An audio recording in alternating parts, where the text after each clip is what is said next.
They don't taste identical at all, and even more important, they don't smell the same. White pepper has a distinct, barnyard, odor. People do indeed use them when black flecks might be unpleasant, but in most cases I'd rather go pepperless or just live with the color.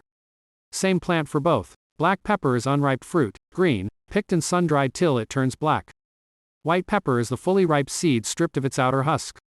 Here's the first link that Google gave me to verify.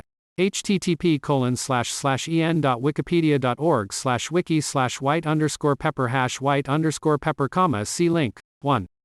Also, Harold McGee has a couple of pages in On Food and Cooking for further detail.